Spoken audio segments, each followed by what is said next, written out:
Good morning, everybody. How are you all? Good. तो आज के इस क्लास में हम लोग प्रोनाउन को सीखने वाले हैं और सबसे पहले हम देखते हैं कि प्रोनाउन होता क्या है। इसके बाद आगे हम लोग बढ़ेंगे। तो देखिए, जो प्रोनाउन है यानी कि सर्वनाम, सर्वनाम को हम लोग ये थोड़ा सा ध्यान दें कि सर्वनाम जो होता है वो संज्ञा के स्थान पे प्रयोग किया जाता है। बस इतना आप लोग जानिएगा। और इसका परिभाषा भी देखिए, ऐसा ही कुछ है। कह रहा है कि सर्वनाम वे शब्द हैं जो संज्ञा के स्थान पर प्रयोग किए जाते हैं। किसके स्थान पर? संज्ञा के स्थान पर। जहां पे संज्ञा है उसी के स्थान पर हम सर्वनाम का प्रयोग करेंगे। बात करते हैं इंग्लिश में डेफिनेशन का। तो pronoun are those words which is used in place of a noun। अब देखते हैं हम लोग एग्जाम्पल को समझिए। जैसे यहाँ पे कह रहा है कि Karan is the best, Karan is the best, Karan सबसे अच्छा है और ही इज द बेस्ट, वह सबसे अच्छा है। तो एक चीज आपको यहाँ कॉमन दिख रहा होगा, is the best, is the best, जबकि करण और ही यही थोड़ा सा चेंज है दोनों सेंटेंस में। यहां पे देखिए करण और यहां पे ही, करण के लिए यहां पे ही लगा है, यानी कि करण के स्थान पे यहां ही आया है। करण यहां पे संज्ञा है और ही यहां पे सर्वनाम यानी कि प्रोनाउन। ठीक, तो देखिए जैसा कि हमारा डेफिनेशन कह रहा था, संज्ञा के स्थान पर प्रयोग किए जाने वाले को ही सर्वनाम कहा जाता है और यहाँ पे संज्ञा के स्थान पे ही को प्रयोग किया गया है, इसलिए ही यहाँ पे सर्वनाम हो जाएगा। ठीक, वैसे ही दूसरा देखिए, the students came to me. ठीक है, कह रहा है कि स्टूडेंट्स, यहाँ पे स्टूडेंट्स जो है ये क्या है? ये नाउन है। क्या है? ये है नाउन। जबकि यहाँ पे देखिए कह रहा है कि दे केम टू मी। ये केम टू मी देखिए इतना कॉमन हो रहा है कि नहीं दोनों में, जबकि आपका स्टूडेंट और दे ये दोनों आपका अलग अलग दिख रहे हैं। तो स्टूडेंट नाउन हुआ तो दे क्या हो जाएगा? Pro noun. स्टूडेंट के स्थान पे कौन आया? दे आया है। ठीक है, और दे क्या हो जाएगा? प्रोनाउन हो जाएगा। आगे देखिए, इसके बाद हम लोग समझते हैं काइंड्स ऑफ प्रोनाउन यानी कि सर्वनाम के भेद। आइए देखते हैं, पहला जो है पर्सनल प्रोनाउन यानी कि व्यक्तिवाचक सर्वनाम। इसमें कह रहा है कि जो सर्वनाम किसी प्राणी के लिए प्रयोग किए जाते हैं उन्हें पर्सनल प्रोनाउन कहते हैं। यानी कि ऐसा सर्वनाम जो सिर्फ और सिर्फ प्राणी के लिए प्रयोग किया जाता हो उसे हम लोग पर्सनल प्रोनाउन कहेंगे। जैसे देखिए कह रहा है कि राकेश इज माई फ्रेंड। अब ध्यान से देखिएगा, राकेश के लिए यहाँ पे क्या लगा हुआ है? ही। राकेश के स्थान पे ही आया है, तो ही यहाँ पे क्या हो जाएगा? आपका पर्सनल प्रोनाउन हो जाएगा। ठीक है, पर्सनल प्रोनाउन का हम लोग पीपी शार्ट में लिख दें, पी से पर्सनल और पी से प्रोनाउन। आइए आगे देखते हैं, Ragini is my sister, she is my sister. ये इतना आपको कॉमन दिख रहा है, जबकि रागनी के स्थान पे आया कौन है? सी आया हुआ है, इसलिए सी आपका क्या हो जाएगा? Personal pronoun. सी आपका क्या हो जाएगा? Personal pronoun. इतना समझ में आया? ध्यान दीजिए, पर्सनल प्रोनाउन में जैसे आपको यहाँ पे तीन केस को भी समझना होगा, first person, second person and third person. ये जो होता है ये पर्सनल प्रोनाउन के अंतर्गत आता है। आइए इसको देखते हैं। फर्स्ट पर्सन कहते किसे हैं? सबसे पहले इसको देखिए, कह रहा है कि बात कहने वाला जिन प्रोनाउन का प्रयोग करता है उसे फर्स्ट पर्सन कहते हैं। ध्यान दीजिए, कह रहा है कि बात करने वाला। पहले आप ये समझिए, एक बात करने वाला होता है, एक बात सुनने वाला होता है और एक बात जिसके बारे में कही जाती है वो होता है। ठीक है, तो पहला वाला यही कह रहा है कि बात कहने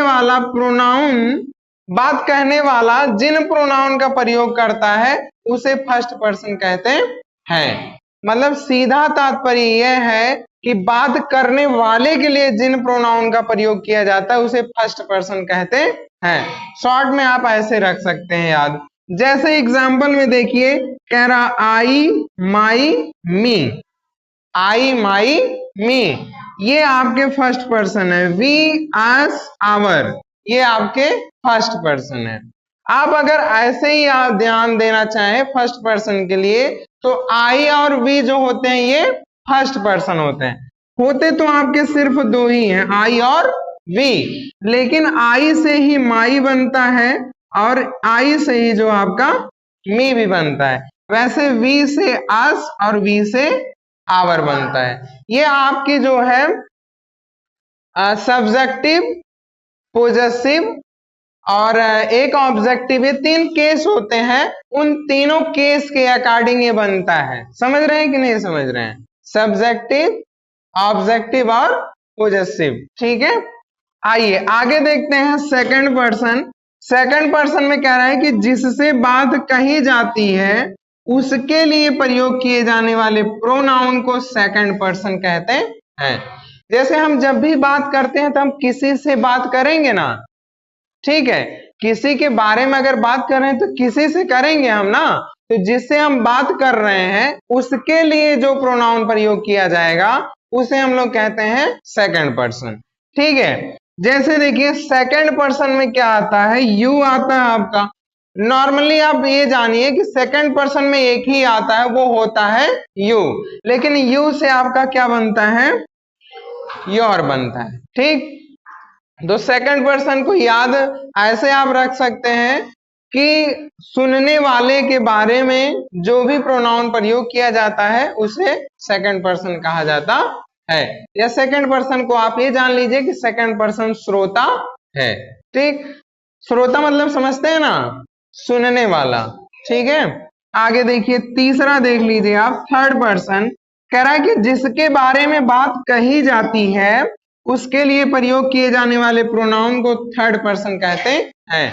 यानी कि जिसके लिए बात कही जाती है, जिसके बारे में बात कही जाती है उसे हम लोग क्या कहते हैं, थर्ड पर्सन कहते हैं। ठीक है, थर्ड पर्सन में आपका जैसे ही आएगा, सी आएगा, इट आएगा, दे आएगा। अब हम इनको क्यों नहीं कह रहे हैं, क्योंकि ये ही से हिम बनेगा आपका, सी से हर बनेगा और दे से आपका देम बनेगा। होने को तो आपका he, him, she, her, it, they, them, ये सब के सब इसके अलावा भी जो होते हैं वो थर्ड पर्सन होते हैं, लेकिन ये बनते इससे, ही से हिम बनेगा, सी से हर, इट का इट्स कभी कभी हो जाता है, दे का देम। ठीक है, अच्छा यहाँ पे ईटीसी जो आदि कह रहा है, आदि क्यों कहा जा रहा है, क्योंकि हम बात सिर्फ इतने के बारे में थोड़ी कहते हैं, हम तो अनेकों टॉपिक होते हैं हम लोगों को बात करने के, है ना। तो इसलिए यहाँ पे जो है ये इसके अलावे जो है ईटीसी भी रख दिया गया है, ताकि अगर किसी अन्य टॉपिक पे बात किया जाए तो ईटीसी में आ जाए। ईटीसी समझते हैं, एक्सेट्रा, है ना। एक्सेट्रा को हिंदी में क्या कहा जाता है, आदि कहा जाता है। तो इतना आप लोगों को समझ में आया? ठीक है, इसके आगे अभी देखते हैं हम लोग काइंड्स ऑफ प्रोनाउन में पहला पर्सनल प्रोनाउन। इसके बाद हम लोग देखेंगे डिमॉन्स्ट्रेटिव प्रोनाउन। डिमॉन्स्ट्रेटिव प्रोनाउन में देखिए पहले तो कह रहा है कि डिमॉन्स्ट्रेटिव प्रोनाउन को हिंदी में संकेतवाचक सर्वनाम कहते हैं, और यहीं से हम लोगों को समझ लेना चाहिए कि संकेतवाचक सर्वनाम क्या है।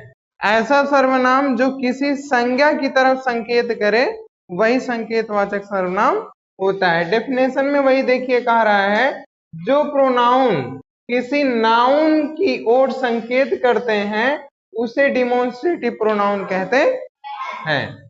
जैसे एग्जांपल में कह रहा है कि this is my laptop, this is my laptop, यह मेरा लैपटॉप है। अब देखिए यहाँ पे किससे, दिस से कह रहा ना कि जब भी आपके पास लैपटॉप होगा तो आप कहोगे ना कि यह मेरा लैपटॉप है, इशारा करोगे कि नहीं। और लैपटॉप आपका यहाँ पे हो जा रहा है नाउन, और नाउन की तरफ तो आप इशारा कर रहे हैं, तो यहाँ पे जो है नाउन की तरफ इशारा हो रहा है, इसलिए ये जो दिस है ये आपका डिमोन्स्ट्रेटिव प्रोनाउन हो जाएगा। आगे कह रहा है कि that is your bungalow, that is your bungalow. Bungalow यहाँ पे जो है नाउन है और दैट से आप इशारा कर रहे हैं, तो इसलिए दैट आपका क्या हो जाएगा, डिमोन्स्ट्रेटिव प्रोनाउन। डिमोन्स्ट्रेटिव प्रोनाउन को हम लोग डीपी से दिखा सकते हैं, डी से डिमोन्स्ट्रेटिव, पी से प्रोनाउन। आगे देखिए कह रहा है कि these are mango trees, these are mango trees. कह रहा है कि दीज आर मैंगो ट्रीज। यहां देखिए जो मैंगो ट्री है ये अपना नाउन हो जा रहा है, जबकि दीज जो हो रहा है ये आपका डिमोन्स्ट्रेटिव प्रोनाउन है। अच्छा, अगर हम लोग बात करते हैं दिस और दैट का, तो ये आपका सिंगुलर होंगे, जबकि दीज और आपके जो दोज हैं ये प्लूरल होंगे। अगले में देखिए कह रहा है दोज आर कोकोनट ट्रीज। ये आपका नाउन होगा, जबकि ये दोज आपका क्या होगा, डिमोन्स्ट्रेटिव प्रोनाउन। क्यों? क्योंकि ये जो है कोकोनट ट्री की तरफ ये इशारा कर रहा है, इशारा यानी कि संकेत कर रहा है। ठीक, डिमोन्स्ट्रेटिव प्रोनाउन समझ में आया।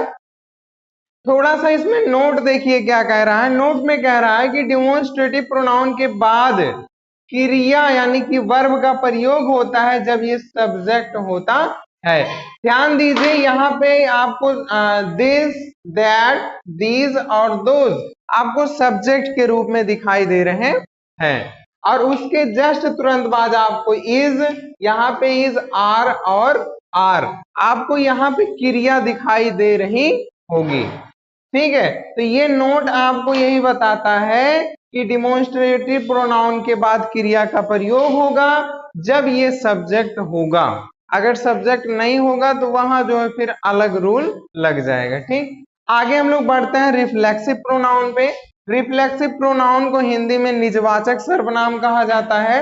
जैसे कह रहा है इसमें डिफिनेशन क्या है, जो शब्द पर्सनल प्रोनाउन के साथ मिलकर स्वयं ही का बोध कराते हैं उन्हें रिफ्लेक्सिव प्रोनाउन कहा जाता है। ध्यान दीजिए कि जो पर्सनल प्रोनाउन होते हैं, पर्सनल प्रोनाउन कौन कौन से होते हैं, ही, सी, इट, आई, वी, यू, दे, यही आपके पर्सनल प्रोनाउन होते हैं। और इन्हीं के साथ मिलकर अगर स्वयं ही का बोध करा रहा है कोई ऐसा शब्द, तो आपका वो होता है रिफ्लेक्सिव प्रोनाउन। जैसे देखिए एग्जाम्पल में कह रहा है कि आई शैल गो देयर माई सेल्फ। अब यहां पे देखिए कह रहा है कि आई शैल गो देयर माई सेल्फ।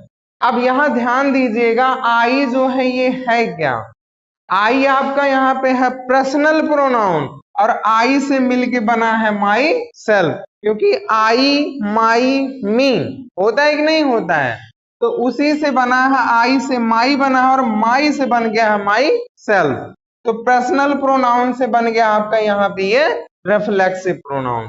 समझ में आ रहा है कि नहीं आ रहा है। अब देखिए कह रहा आई शैल गो देयर माई सेल्फ, मैं वहां स्वयं ही चला जाऊंगा।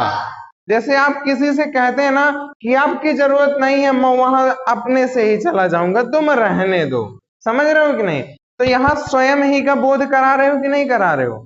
जब स्वयं ही का बोध होगा तो वहां पे वो रिफ्लेक्सिव प्रोनाउन होगा। निज मतलब क्या होता है, खुद से, समझ रहे हो ना।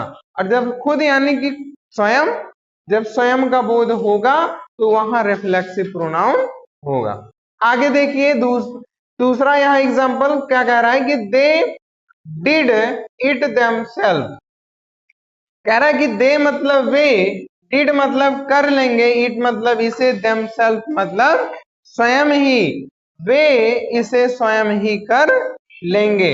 अब देखिए दे से आपका क्या बना है, देम सेल्फ, तो दे आपका हो जाएगा पर्सनल प्रोनाउन, जबकि आपका देमसेल्फ क्या होगा, डिमोन्स्ट्रेटिव प्रोनाउन, क्योंकि पर्सनल प्रोनाउन से ही क्या बन रहा है, डिमोन्स्ट्रेटिव प्रोनाउन।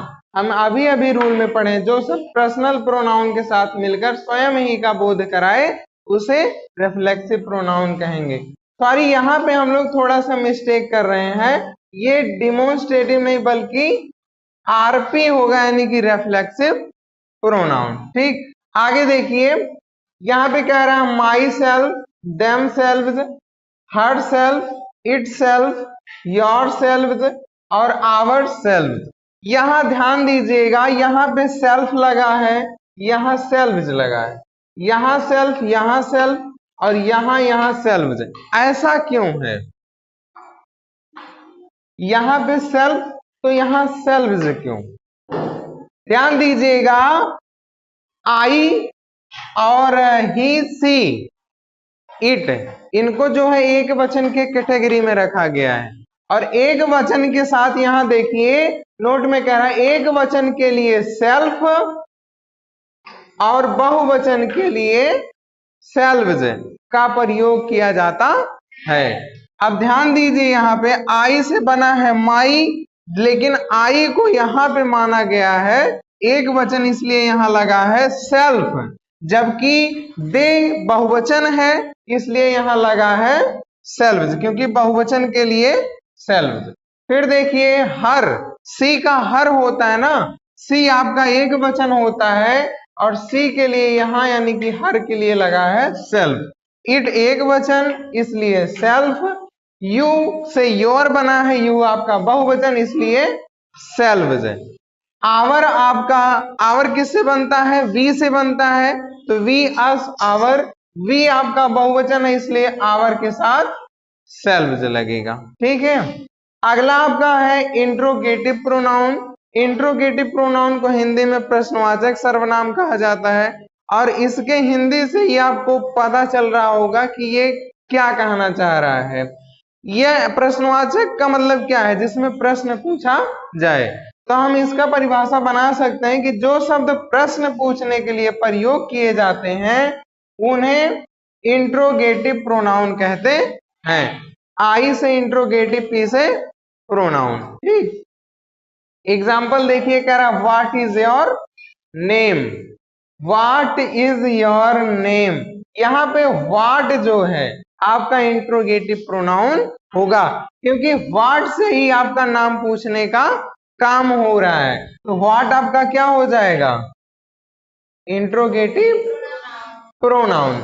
आगे देखिए, कह रहा है कि हु आर यू, तुम कौन हो। यहाँ पे हु आपका क्या हो जाएगा? Interrogative pronoun. आगे देखिए, कह रहा है हाउ आर यू, तुम कैसे हो। हाउ आपका यहाँ पे क्या हो जा रहा है? Interrogative pronoun. फिर कह रहा है कि why are you late today, why are you late today, तुम आज लेट क्यों हुए। तो यहाँ वाई आपका क्या हो जाएगा? Interrogative pronoun. ठीक है, अब यहाँ पे देखिए इसके अलावे भी जैसे जिनसे प्रश्न पूछा जाता है, व्हाट, विच, होम, है ना, व्हेन, ये सब इसके अलावा भी काफी होते हैं। ये सब के सब जो होते हैं इंट्रोगेटिव प्रोनाउन के अंतर्गत आते हैं। अगला देखिए पांचवा, रिलेटिव प्रोनाउन। कह रहा है कि संबंधवाचक सर्वनाम। रिलेटिव मतलब क्या होता है?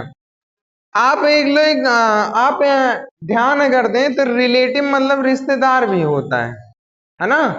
कहते अभी आप अगर कहते सुने हो किसी को तो कहते ना हमारे घर रिलेटिव्स आने वाले हैं, यानी कि रिश्तेदार आने वाले हैं।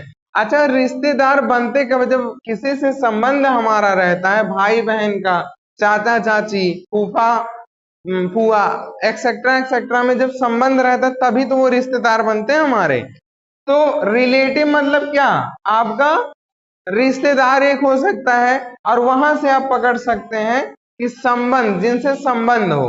तो रिलेटिव प्रोनाउन मतलब संबंधवाचक सर्वनाम। तो आप ध्यान दीजिए, इसका परिभाषा कह रहा है कि वे प्रोनाउन जो दो वाक्यों को जोड़ते हैं और अपने से पूर्व आए हुए नाउन से संबंध प्रकट करते हैं उसे रिलेटिव प्रोनाउन कहते हैं। यानी कि यहाँ पे आपको ये ध्यान देना है कि पहले तो ये दो वाक्यों को जोड़ेगा। क्या करेगा? दो वाक्यों को जोड़ेगा। इसके बाद अपने से पहले आए हुए नाउन को, जब दो वाक्य जोड़ देगा, इसके बाद अपने से पहले जो नाउन आएगा उससे संबंध प्रकट करेगा। ठीक है, ऐसा अगर आपको कहीं पे वाक्य दिखता है, शब्द दिखता है, तो आप समझ जाइएगा कि वो रिलेटिव प्रोनाउन है।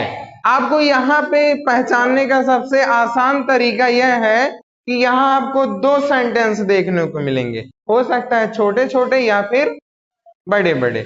आप उपवाक्य हो सकता है आपको मिले या वाक्य मिले। ठीक है, आगे देखिए, एग्जाम्पल देख लीजिए। कह रहा है कि this is the boy who works hard. कह रहा यह वही लड़का है जो कठिन कार्य करता है। अब ध्यान से ये देखिएगा, यहाँ जो हु है ये बॉय से संबंध प्रकट कर रहा है, इसलिए हु आपका हो जाएगा रिलेटिव प्रोनाउन।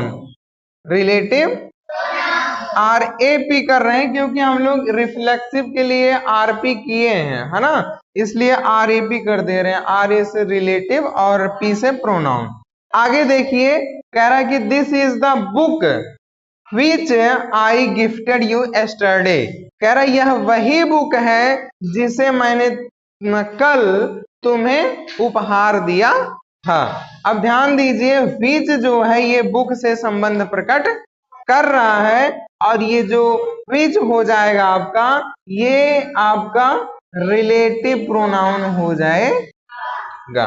ठीक है, इसमें थोड़ा सा नोट है, कह रहा है हु बॉय तथा विच बुक से संबंध प्रकट कर रहा है, अतः ये रिलेटिव प्रोनाउन है। देखिए, हु जो है बॉय से यहाँ पे कह रहा है ना, हु बॉय से, जबकि यहाँ पे विच जो है बुक से संबंध प्रकट कर रहा है, अतः ये रिलेटिव प्रोनाउन है।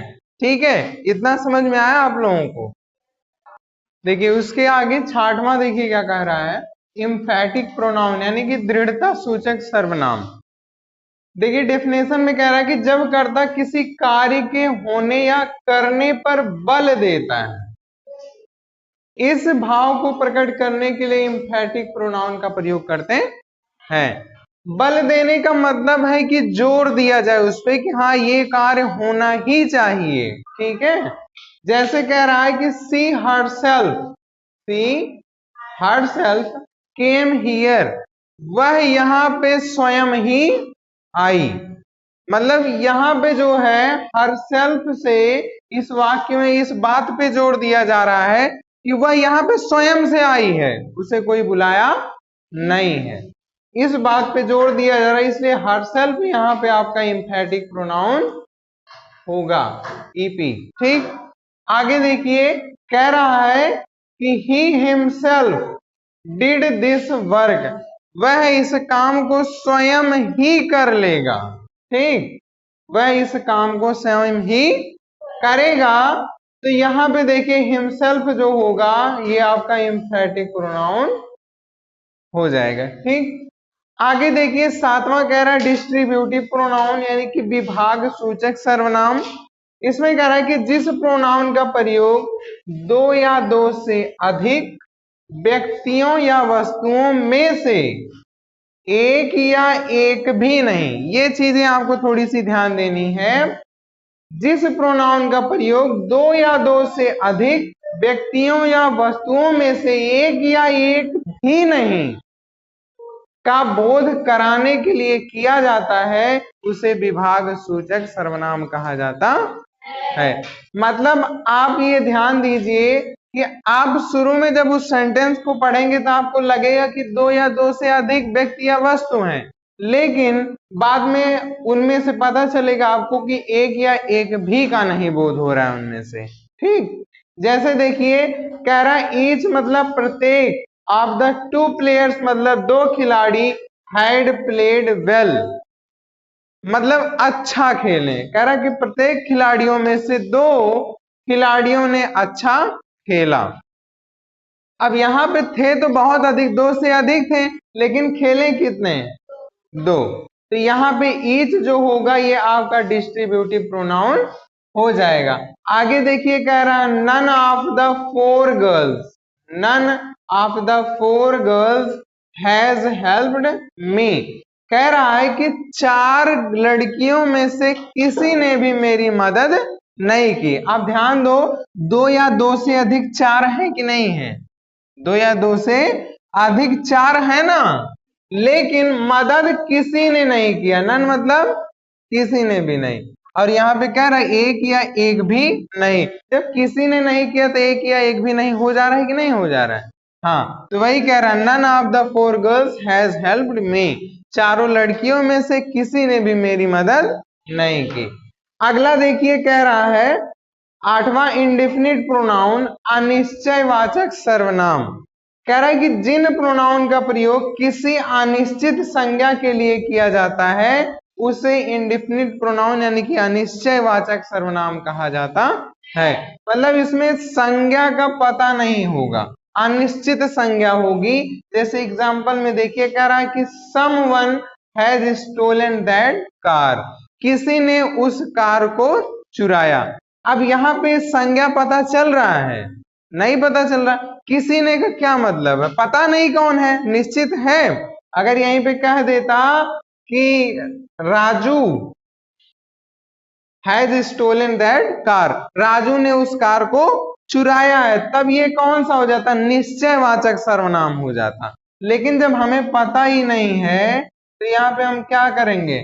समवन को मानेंगे इंडेफिनिट यानी कि अनिश्चयवाचक सर्वनाम। आगे देखिए, कह रहा है कि somebody is cheating him, किसी ने उसे धोखा दिया, किसी ने उसे धोखा दिया। अब कौन दिया है ये पता नहीं है, और जब ऐसे में आपको संज्ञा का पता ना चले तो आपका वो हो जाता है इंडेफिनिट प्रोनाउन। अगला देखिए, कह रहा है nobody can live on the Venus, कोई भी व्यक्ति वेनस पे नहीं रह सकता है। यहाँ भी आपका संज्ञा निश्चित नहीं है, कोई भी मतलब कोई भी हो सकता है, यहाँ संज्ञा निश्चित नहीं है, इसलिए आपका ये अनिश्चित वाचक सर्वनाम होगा यानी कि इंडेफिनिट प्रोनाउन। आगे कह रहा है anyone can select the leader, किसी ने नेता चुना। कौन चुना पता नहीं है, किसी ने नेता, एनीवन मतलब कोई भी, किसी ने नेता चुना है, लेकिन कौन चुना है पता नहीं है। और जब पता नहीं है तो ये आपका हो जाएगा अनिश्चित वाचक सर्वनाम यानी कि इंडेफिनिट प्रोनाउन। नेक्स्ट समझिए रेसिप्रोकल प्रोनाउन, इसको कहते हैं परस्परवाचक सर्वनाम।